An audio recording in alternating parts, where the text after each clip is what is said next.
Jonas capítulo 1, de 1 a 3.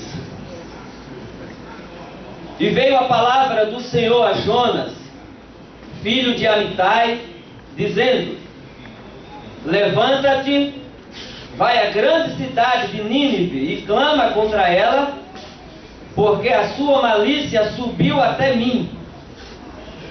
E Jonas se levantou para fugir de diante da face do Senhor para Tarsis. E descendo a Jope, achou um navio que ia para Tarsis, pagou, pois, a sua passagem e desceu para dentro dele, para ir com eles para Tarsis, de diante da face do Senhor. Capítulo 3.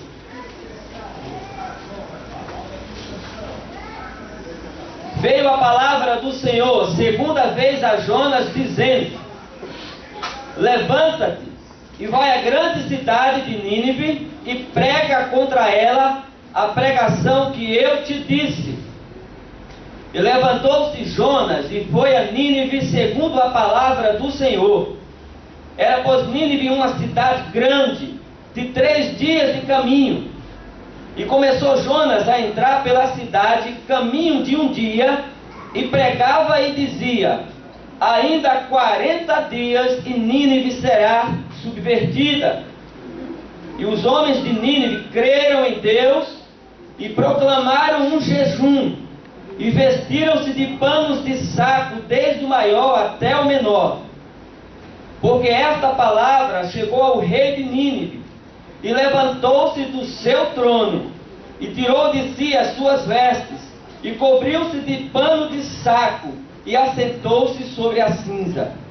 E fez uma proclamação, um decreto, que se divulgou em Nínive, por mandado do rei e dos seus grandes, dizendo: nem homem nem animais, nem bois nem ovelhas, provem coisa alguma, nem se lhes dê pasto, nem bebam água, mas aos homens e os animais estarão cobertos de panos de saco, e clamarão fortemente a Deus, e se converterão, cada um do seu mau caminho e da violência que há em suas mãos. Quem sabe se voltará a Deus e se arrependerá, e se apartará do furor da sua ira, de sorte que não pereçamos.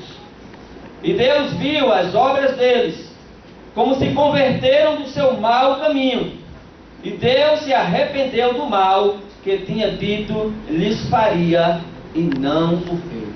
Amém? Amém. Sentado.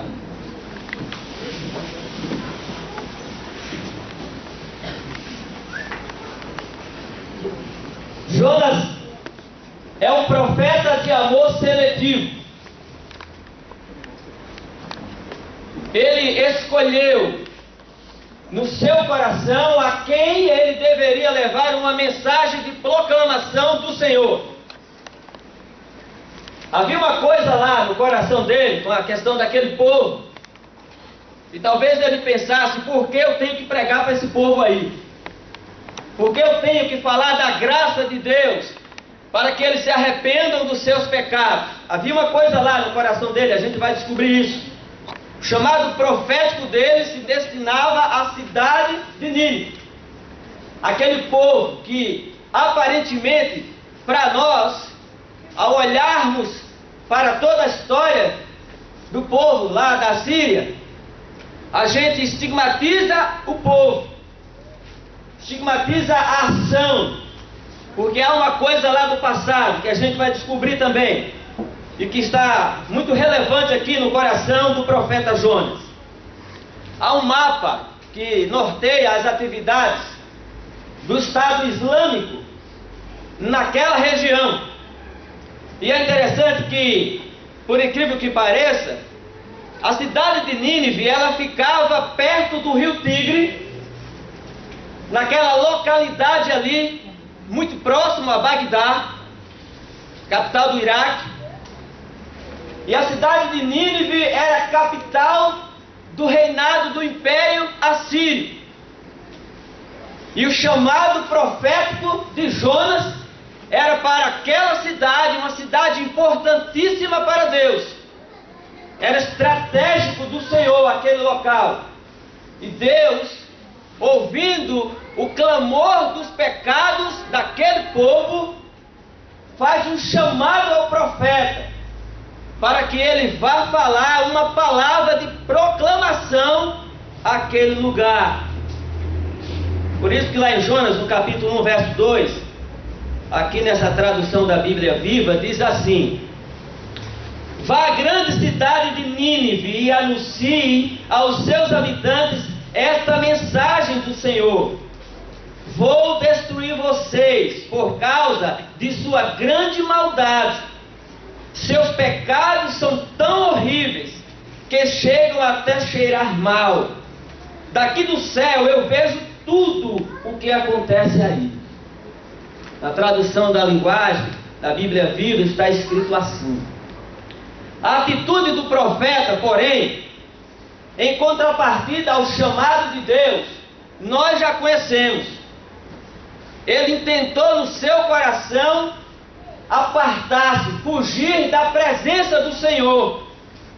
E o texto diz que ele desceu para pegar um navio, para fugir para Tarsis, sentido contrário de onde ele deveria proclamar uma palavra, porque Tarsis ficava do outro lado, perto da Espanha. Ele toma então a atitude de ir para um lugar completamente contrário à vontade de Deus, porque talvez aquilo que havia lá no seu coração havia estigmatizado o povo da Síria no coração do profeta Jonas. E nós estamos falando de uma igreja generosa, de uma graça abundante, que não está presente só hoje na vida da nossa igreja, mas Deus é gracioso todo o tempo, e tinha uma graça com aquele povo, e como disse, era um povo importante para Deus.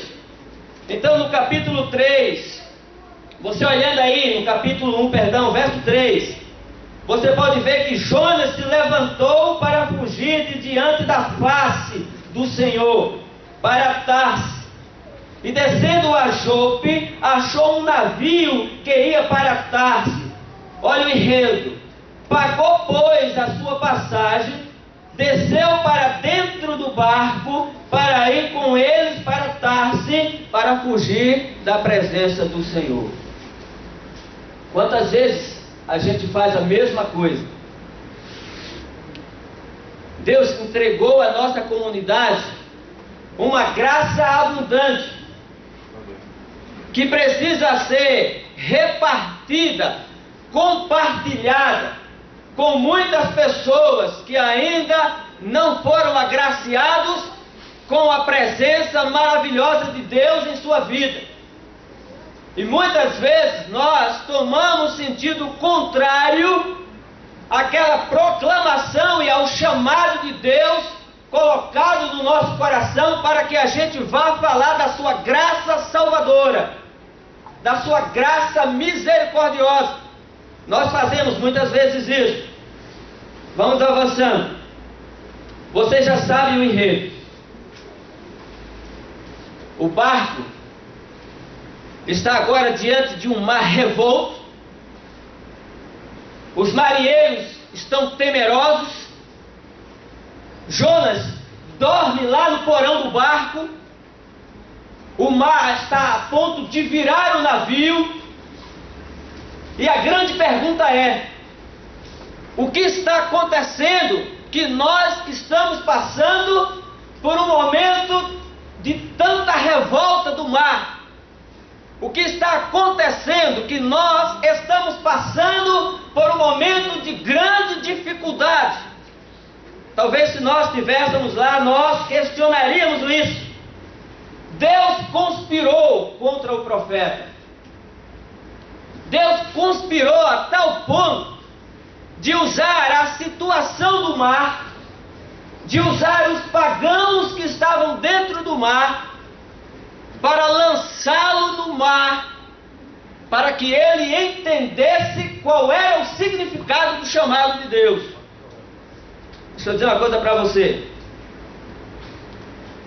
as dificuldades da tua vida, o mar revolto em volta de você, aquilo que às vezes perturba o teu coração, a dor, às vezes o momento de dificuldade em certas áreas pessoais que você está enfrentando, pode ser a circunstância que Deus está usando para manter você perto dele. É a atitude de Deus com relação ao teu chamado. É a forma como Deus está tratando você e como Ele está limpando o teu coração para que você cumpra na tua vida o chamado de Deus que é específico para cada um de nós. Estava acontecendo assim na vida do profeta. Eu disse no início que Jonas era um profeta de amor seletivo. E me parece que às vezes nós também selecionamos as pessoas a quem devemos compartilhar graça. Parece que nós selecionamos também às vezes as pessoas a quem nós devemos dar amor, carinho, atenção. A gente se parece muito com esse profeta às vezes. Selecionamos pessoas, selecionamos situações, e parece que isso é muito contrário ao que está escrito lá em 1 Coríntios, no capítulo 13, no verso 5, quando Paulo escreve àquela igreja, e agora a nós, e diz assim: o amor não se importa inconvenientemente, não busca os seus próprios interesses, não se irrita, não suspeita mal. Jonas estava irritado com aquele povo. Jonas estava furioso, porque diz a história que em 722 a.C., os assírios invadiram o reino do norte da capital Samaria e varreram do mapa as 10 tribos de Israel. E Jonas disse: eu não vou falar com esse povo aí não.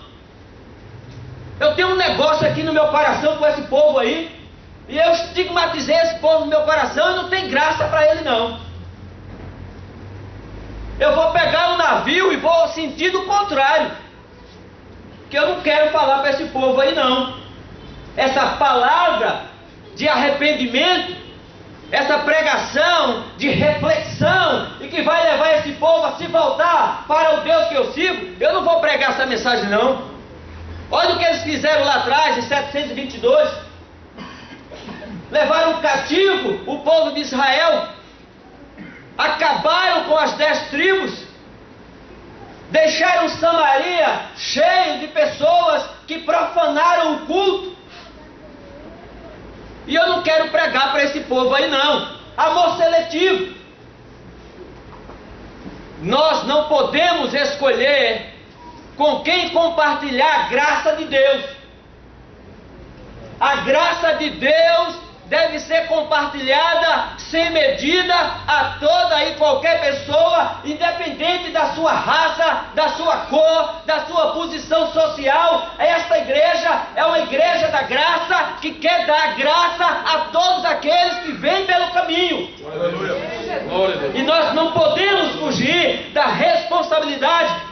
Não podemos olhar para o passado das pessoas, estigmatizar as pessoas e deixá-las distantes da graça de Deus. Não podemos fazer isso. E essa coisa estava lá no coração de Jonas. Em 1 Timóteo, no capítulo 3, no verso 16, está escrito: e sem dúvida alguma, grande é o mistério da piedade.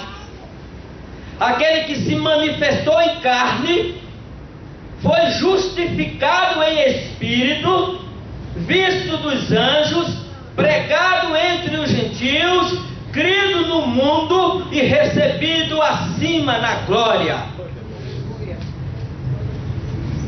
Onde está a pregação de Jonas, uma pregação de piedade, uma pregação que manifesta a glória e a graça de Deus. Onde está? Jonas parece com Epafrodito, que lá em Efésios, quando Paulo envia uma comitiva a Corinto, Epafrodito diz assim: para Corinto não vou. Você está louco? Aquele povo lá é muito complicado. Pensa numa igreja complicada, a igreja de Corinto. E Epafrodito disse: para lá eu não vou. Vai você. Estigmatizou o lugar, a cidade. Estigmatizou a igreja, que talvez não estivesse vivendo os seus melhores momentos, mas Paulo tinha uma comitiva para levar ali uma palavra de Deus e averiguar como estava a fé dos irmãos, para poder ajudá-los e abençoá-los com a graça de Deus. E Epafrodito disse: para lá eu não vou. Já pensou, pastor? O irmão Daniel chegasse lá para o pastor e dissesse: vamos comigo para o sertão, e dissesse assim: para o sertão eu não vou. Vou nada, vai você. Não é isso? Mas pastor Luiz disse: para o sertão eu vou, e vai ser bênção lá. E foi bênção, não é verdade? Jonas precisava aprender essas coisas do seu coração. Onde está o ministério da piedade do coração de Jonas? Onde está a piedade no chamado do profeta, que ao olhar para Nínive viu os seus pecados, mas não viu a possibilidade do arrependimento, da mudança de atitude e da volta à presença de Deus? Vamos descobrir aqui o agir de Deus na vida do profeta. Em primeiro lugar, eu quero falar sobre a incumbência do profeta. Não temos profetas no dia de hoje, mas temos a função do profeta, porque todo aquele que prega uma palavra, que leva as pessoas ao arrependimento, esse é profeta. E Jonas, Deus dá a ele uma incumbência e diz, por exemplo, vá até o Estado Islâmico e pregue contra ele. E o profeta disse: Deus, você está ficando doido? Rapaz, lá o povo está decapitando cabeça. Lá estão matando crianças. O Senhor está me chamando para ir no Estado Islâmico e pregar uma palavra de arrependimento? O Senhor tem certeza disso?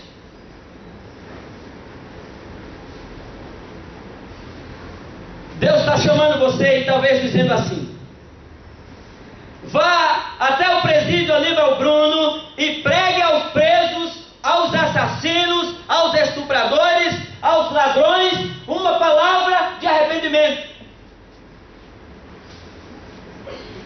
E talvez você diga assim, como Epafrodito: para o presídio não vou, mande outro.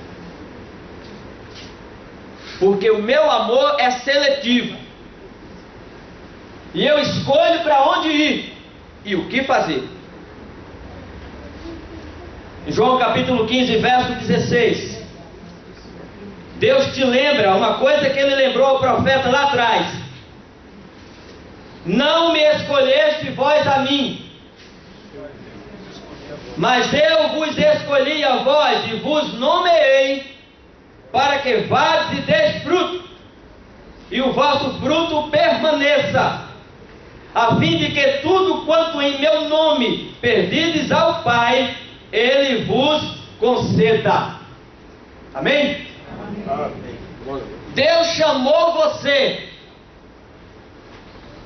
Talvez o seu Estado Islâmico, talvez o seu Aníbal Bruno, seja no quintal da sua casa, seja o vizinho do lado da sua casa, seja o parente que você ainda não teve coragem de levar uma palavra de arrependimento para ele. Talvez Deus tenha um chamado específico para você, no ministério pastoral, no ministério de missões, no ministério da música, no ministério do ensino, e você talvez ainda não tenha se apercebido que Deus chamou e deu a você uma incumbência. Existe no hebraico um verbo chamado ku'um, significa levanta-te. Está lá no capítulo 3 e no capítulo 1 de Jonas. Depois que ele ouve a palavra, levanta-te, toma ânimo. Por isso aquela palavra também lá no Novo Testamento, quando Jesus diz assim, talita cumi, te digo levanta-te, né? É o verbo hebraico. Deus espera que nós levantemos da nossa vida, da nossa posição, dos bancos da nossa igreja. Deus espera que nós nos levantemos para pregar boas novas de alegria, que leva graça, compaixão e amor aos perdidos, aos que estão afundando no pecado sem a presença de Deus. É uma incumbência nossa. Nós não podemos guardar em nosso coração esta graça maravilhosa que nos fez alegres e sorridentes no dia de Natal. Esta graça precisa ser compartilhada, pois ela é o amor de Deus e ela traz a salvação a todo aquele que crê. Jonas capítulo 1, verso 1 e verso 2: veio a minha palavra do Senhor a Jonas, filho de Amitai, dizendo: levanta-te, toma ânimo, vai à grande cidade de Nínive e clama contra ela, porque a sua malícia subiu até mim. Será que a malícia do nosso mundo hoje não está chegando até Deus? Será que não é gritante o pecado da humanidade e o quanto eles precisam da graça, do amor e da compaixão do Senhor? Levanta-te, igreja. O Senhor tem uma incumbência para ti. É possível crer na conversão do rei da Síria. É possível crer na conversão, na entrega da vida de Dilma ao Senhor Jesus.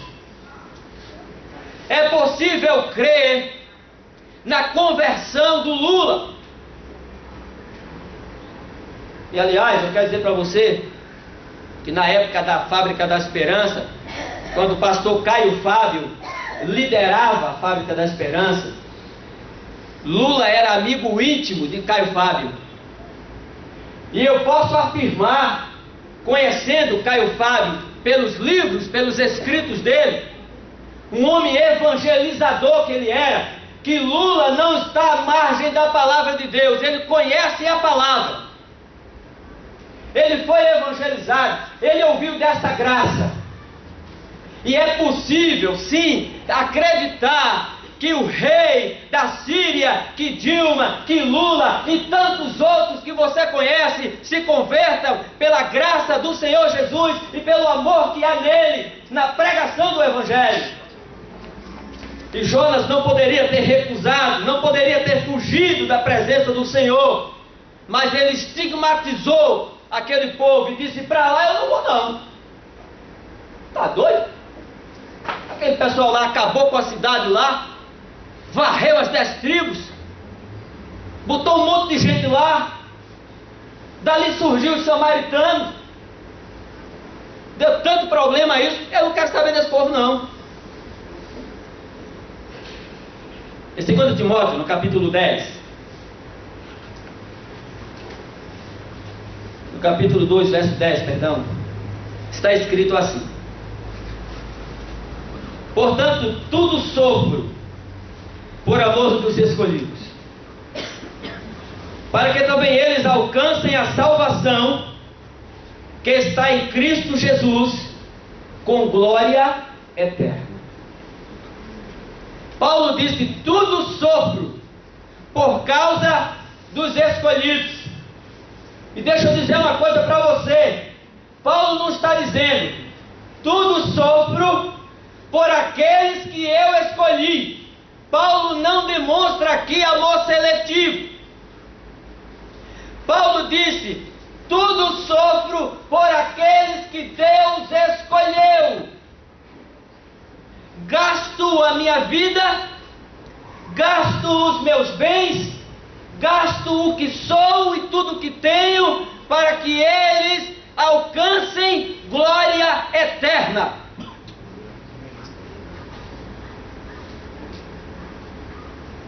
Em segundo lugar,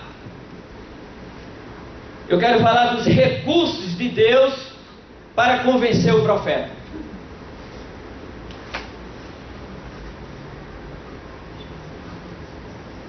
E aí eu vou mexer um pouquinho mais com você. Por que estou passando isso? Por que esse sufoco?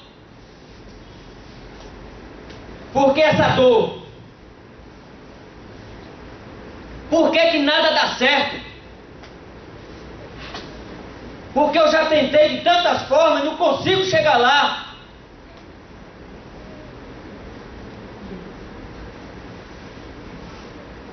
A ferramenta de Deus para converter o coração do profeta não foi um milagre. Foi a dor. O profeta estava escondido no porão do navio, porque devia a Deus. Porque devia à humanidade do seu tempo, a ponto dos marinheiros chegar para ele e perguntar: dize de onde tu é, quem tu é, qual é o teu negócio, porque o negócio está feio. E a gente já tentou de todas as formas e nada deu certo, então o negócio tem que ser contigo. Às vezes você está esperando um milagre. Deus não tem milagre. Porque a ferramenta de Deus para manter o profeta alinhado ao seu primeiro chamado foi a dor, não foi um milagre. Então, às vezes, Deus não tem um milagre. Deus tem uma dor para manter você perto dele, porque se ele fizer um milagre, você vai sair da presença dele e vai esquecer quem ele é e a importância dele na tua vida.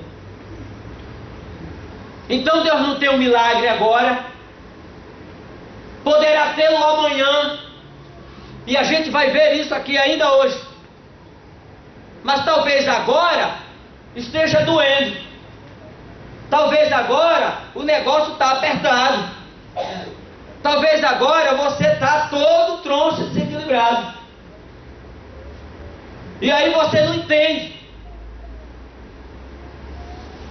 Mas a palavra do Senhor foi a Jonas, filho de Amitai, e disse: vai à cidade de Nínive e faz isso. A palavra de Deus também pode ter vindo a você diversas vezes e ter dito: olha, vai e faz isso na tua vida que eu estou te mandando fazer. E você tomou o sentido contrário. Então, Deus não tem um milagre agora. A música diz, não sei se é Fernanda Brum ou Eixa, Deus tem um milagre na hora certa, no momento certo. Mas talvez não tenha agora.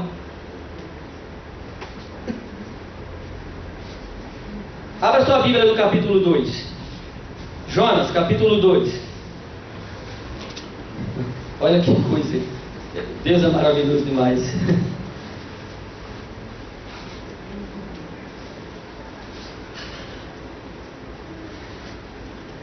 Verso 6, 7 e verso 10. Jonas 2, 6, 7 e 10. Eu desci até os fundamentos dos montes. Jonas está falando. Os ferrolhos da terra correram-se sobre mim para sempre. Mas tu livraste a minha vida da perdição Ó Senhor, meu Deus, desfalecia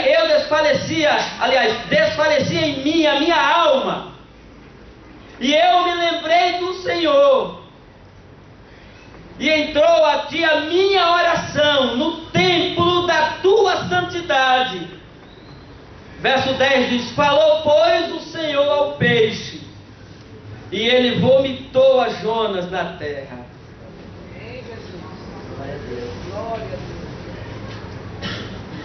Uma segunda chance, uma segunda oportunidade de cumprir o primeiro chamado de Deus. Sabe qual é o primeiro chamado de Deus para você? Deus te chamou para servir. Antes de qualquer coisa, de qualquer liderança, Deus te chamou para servir. Essa é sua melhor qualidade. Esse é seu melhor serviço. Você não pode ser nada mais antes de servir. Não pode. Deus não tem outra coisa mais para você antes de você servir. Muitas vezes eu converso com o irmão Anderson e ele diz: pastor, sou servo, estou aqui para servir. Quando a gente alcança este grau de conhecimento, a gente é capaz de entender que está dentro do primeiro chamado de Deus.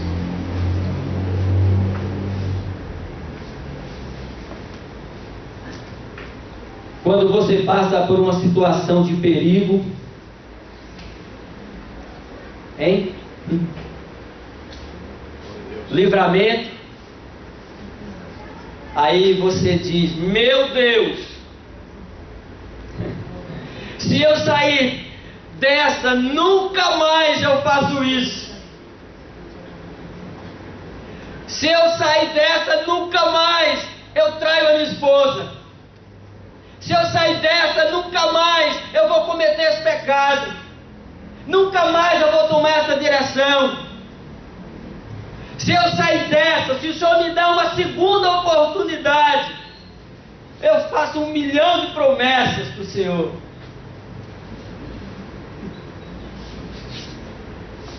Lá no Salmos, capítulo 32. Se você quiser abrir sua Bíblia, lá no Salmo 32.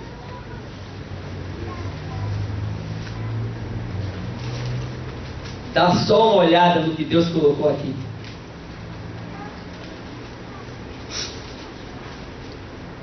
Salmo 32, verso 3, 4, 5 e 10.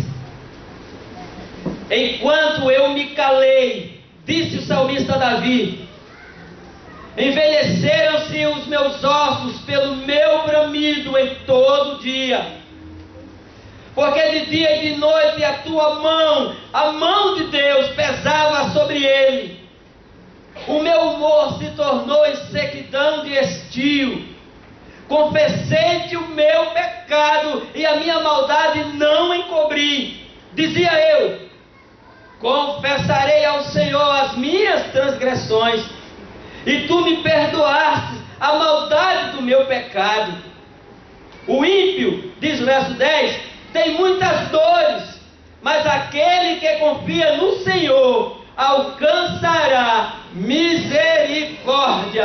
A misericórdia o cercará. Aquele que confia em Deus, ainda em muitas lutas, será livrado, porque Deus ama um coração contrito, arrependido, humilhado diante da presença dele. Então ele derrama sua graça, sua compaixão e seu amor. Aleluia. Maravilha de Deus. Igreja generosa é uma igreja que vive uma graça abundante. É uma igreja que não estigmatiza as pessoas, que não mede as pessoas, mas é uma igreja que ama e que está disposta a compartilhar graça, amor, perdão, para que as pessoas se sintam acolhidas diante da presença de Deus.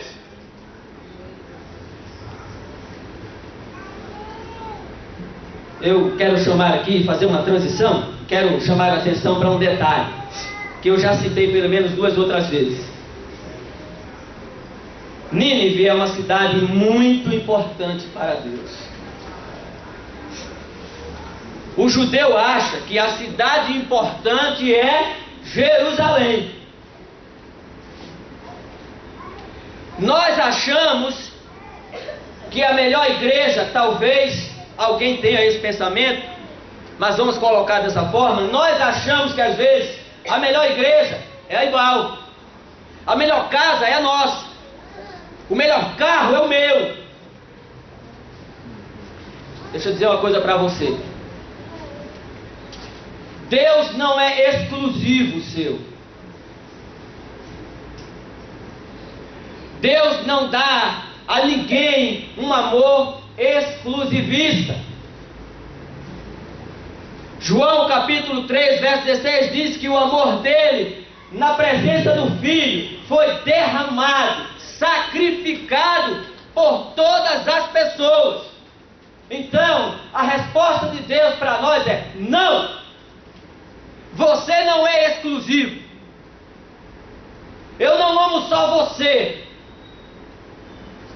Eu amo aqueles que o Projeto REC está indo lá, nos domingos de manhã, na sarjeta, dar a eles sopa, pão, graça e compaixão.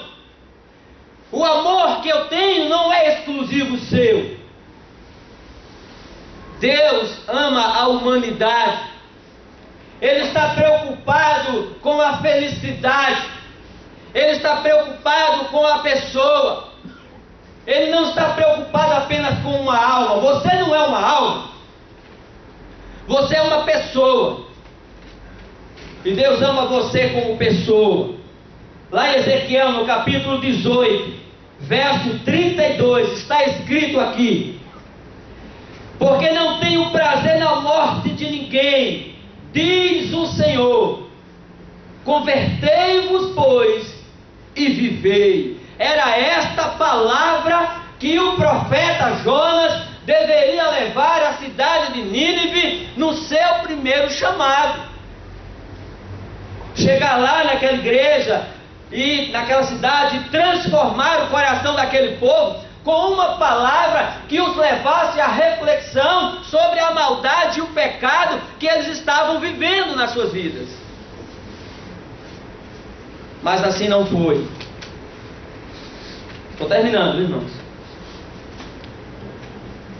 O ingrediente do sucesso na vida de Jonas. Quero falar sobre isso agora. Qual será o ingrediente que Deus vai usar para você ter sucesso? O que é sucesso para você? Por certo, você entende que sucesso não é o acúmulo de bens e riquezas. Isso não é sucesso. Isso é prosperidade. E Deus quer que você seja próspero. Não há nenhum pecado em você ser próspero. Aliás, a graça de Deus é tão abundante sobre você que você vai prosperar a tal ponto de que você seja um abençoador da obra do reino de Deus, com seus dízimos e ofertas, e nada vai lhe faltar, porque Deus tem te feito próspero.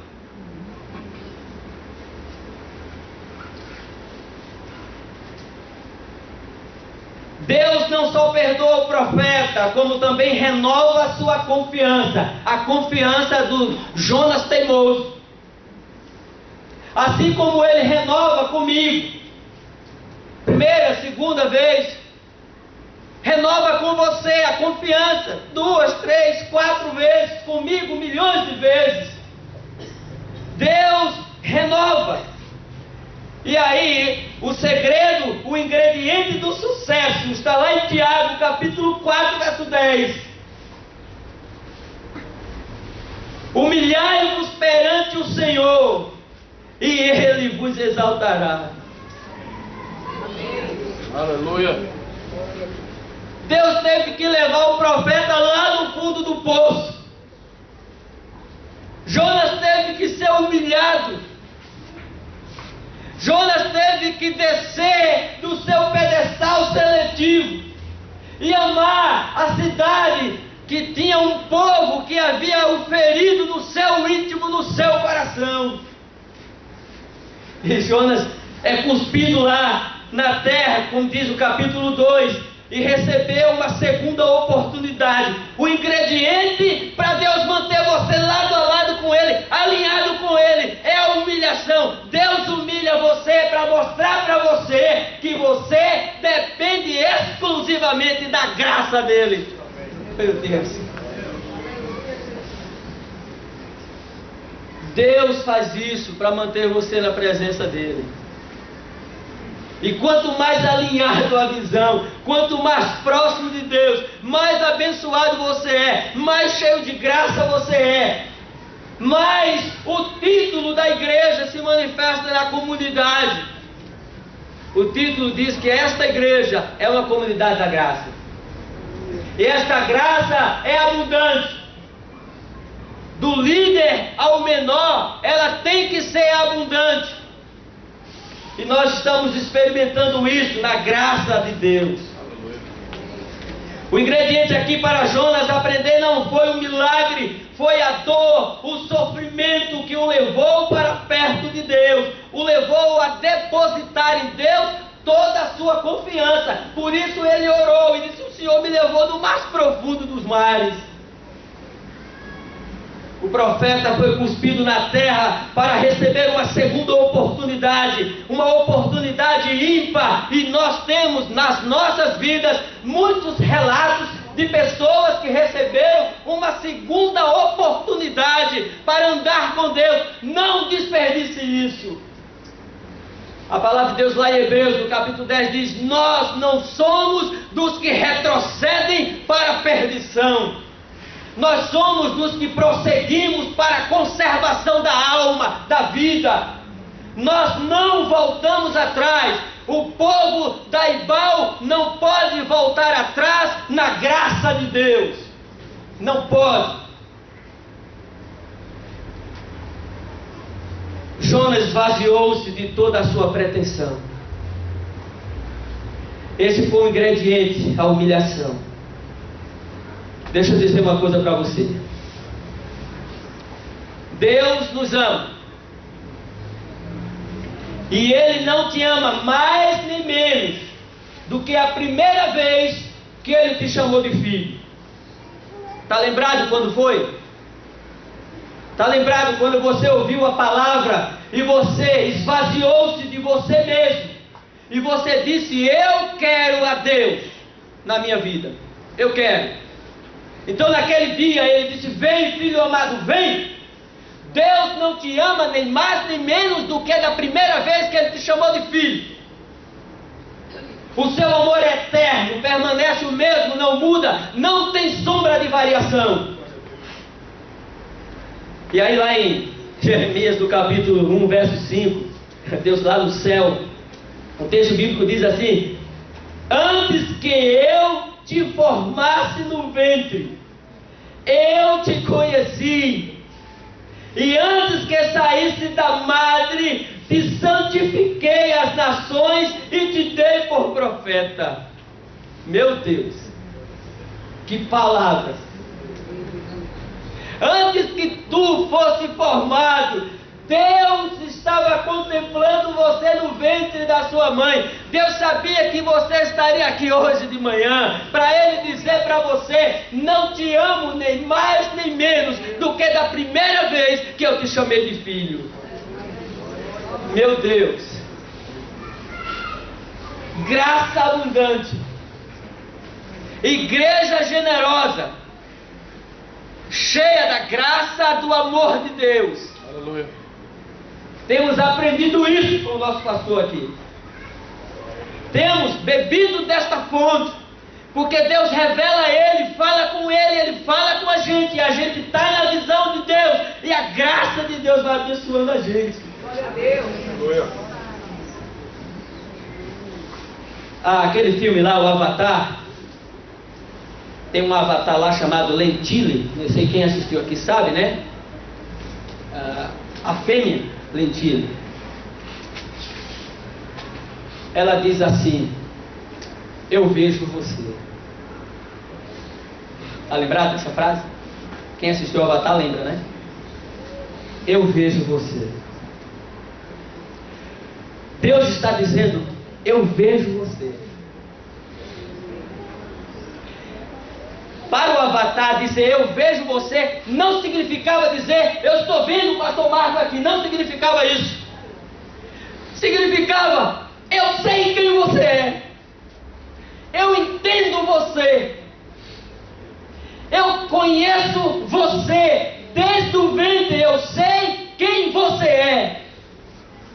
Nada sobre a sua vida me passa oculto. O seu destino, a sua história, os seus acertos e os seus erros, eu vejo você. Eu conheço você. Sei quem você é. E o quanto você precisa da minha graça na sua vida para se manter de pé, para andar comigo na minha presença. É por isso que eu estou tratando você assim. Porque eu trago você para perto de mim. Jonas podia dizer, no capítulo 3, aqui no verso de número 1, e veio a palavra do Senhor a Jonas segunda vez, dizendo: levanta-te e vai à grande cidade de Nínive e prega contra ela a pregação que eu te disse. E levantou-se Jonas e foi a Nínive, segundo a palavra do Senhor, e pregou. Glória a Deus. Talvez ele tivesse até dito assim: agora eu vou, porque agora é uma mensagem de condenação. Mas isso é para a gente refletir, porque Jonas já estava tratado, o seu coração já estava humilhado diante de Deus, e quando ele recebeu a segunda oportunidade, ele foi e levou uma palavra. Jonas 3, verso 2.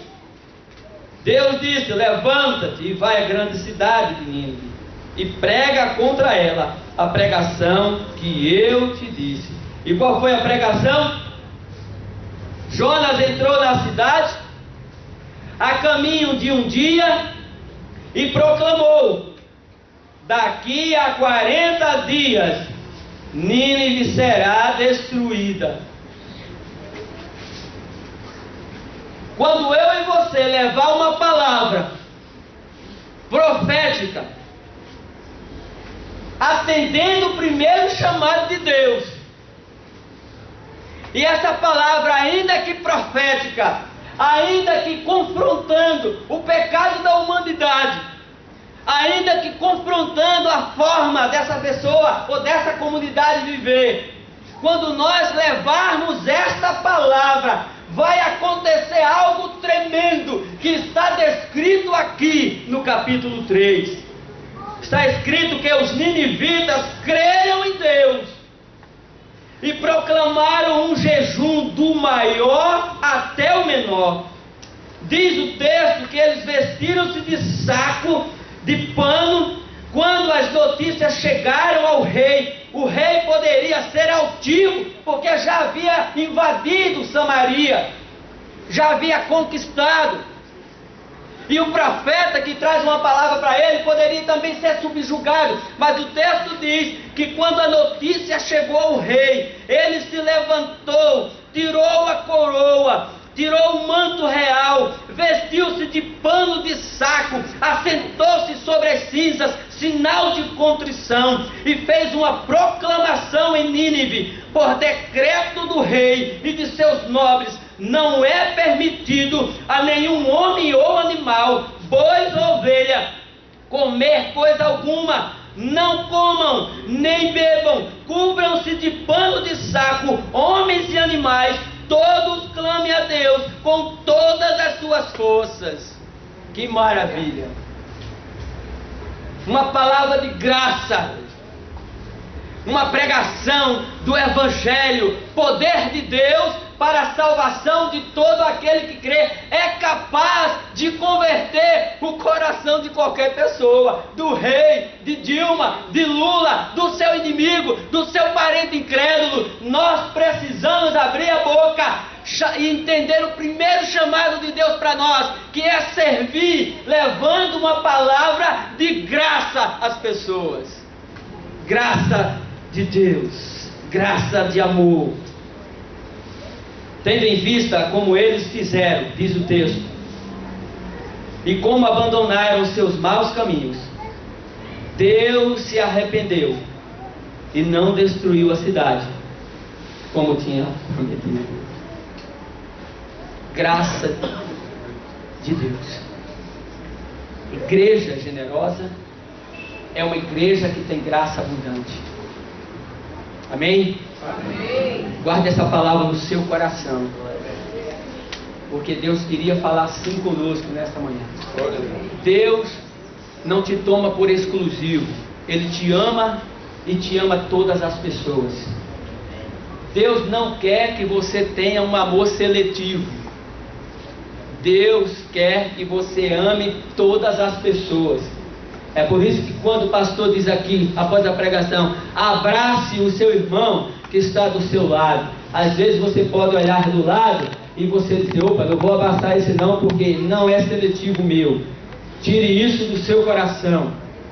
O seu amor não pode ser seletivo. Você tem que amar todas as pessoas. Amém? Amém. Pastor Marcos, vem aqui.